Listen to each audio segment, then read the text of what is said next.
is atmospheric pressure. Come, we'll see that what things we needed for it. A glass, water and a cardboard. Come, we'll do this experiment.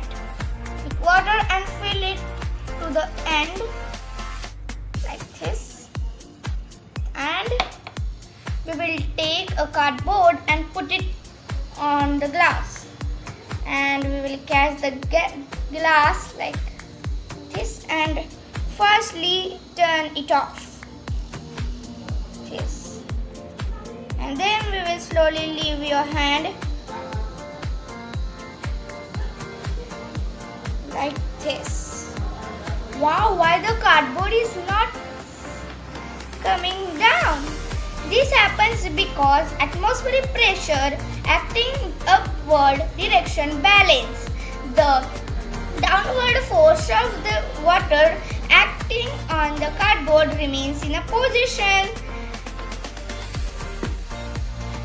Make sure to like, share and subscribe to my channel for my next experiments updates.